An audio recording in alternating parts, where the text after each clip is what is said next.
Cycles of ups and downs. What are you working on right now? I'm working on, I just built a new website on a new platform from my friends at Clockwork Active Media Systems. Yep. So it's a whole new Chank.com with my old fonts, but it's much more stable and secure and concise now. Would you mind explaining your history with Clockwork? Because I know that relationship goes back pretty darn far. Yeah, they do back-end stuff for websites. They create, interactive shopping commerce experiences. They, if you've got some sort of internet thing that you want to do, they can help you do it. They got a team of people that handle every aspect of it. And I've worked with them for about 15 years since they used to be at the Bitstream Underground. Yep. And which I was a fan of then, and currently a fan of Clockwork now. Right. So they've been doing social media, social networking since '93, I think.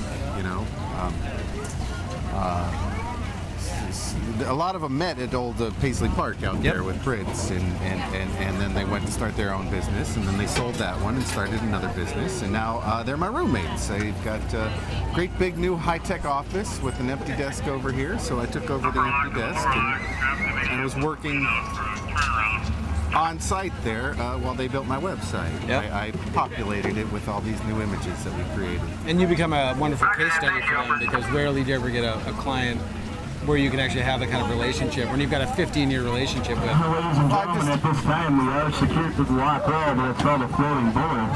Basically, this is a canister there that floats up and down on the reef. I'm going. Hi, good.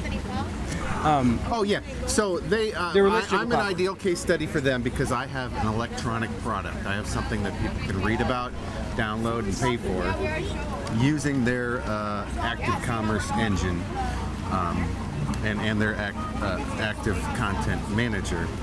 I think it's called Media Manager. It's dynamically changing. It's all they keep track of all my information as it goes in and comes out, and the website handles credit card transactions, and it's a smart, secure service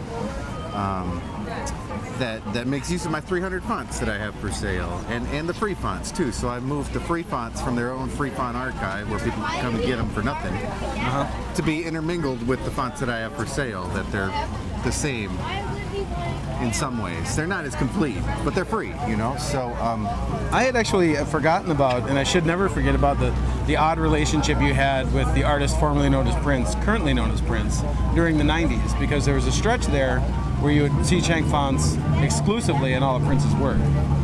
And why was that?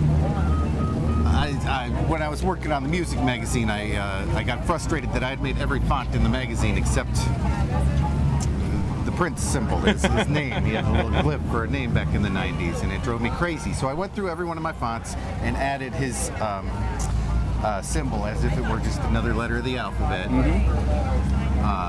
And the people at Paisley Park saw that, and they bought the fonts, and then they started using them a lot. That he liked seeing his name in all those different fonts, so he put them on like 6 or 7 record covers back when he wasn't at his peak, when he was at the trough of the Emancipation. He sold 3 million copies, and that's Crystal Ball. That's not good for him, Arguably, probably was some of his more profitable years, because during those years, I think he was selling them himself, wasn't he? Yeah, that's true. So that's true. He probably made more money on those from selling them independently. And interestingly, we're going down. We are going down into the Lock and Dam. I've never been down. It's like the third level of Dante's. Yeah.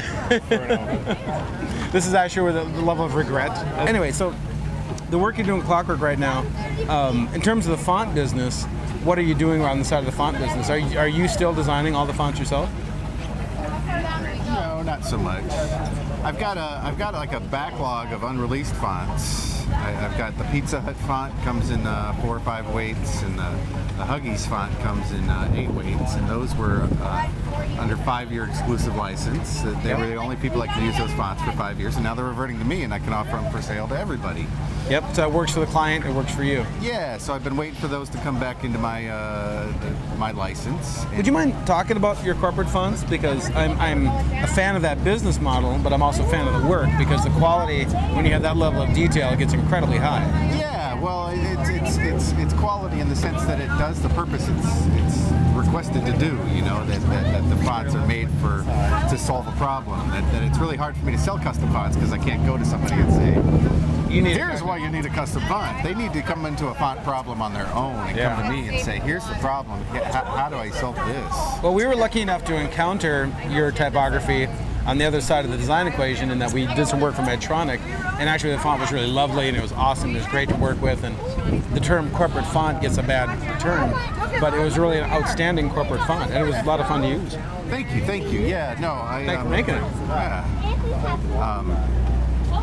But I'm always making new ones for big companies and small companies, and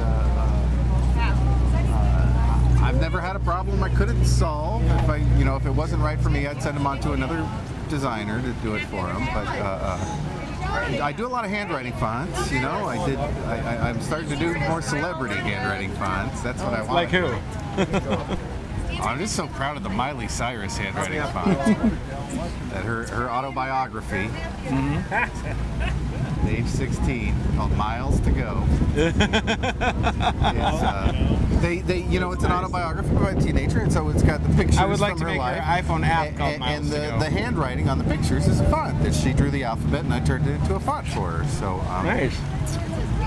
That's really high profile. You know, that's exciting. That's Walt Disney and Hyperion, so it's a big book publisher. How do you go about getting the specimen from the celebrity? In Miley Cyrus's case, how do you go about getting the specimen of that typography? I got it from the art director at the book publisher. And the art director talked to the editor, and the editor's in touch with the artist.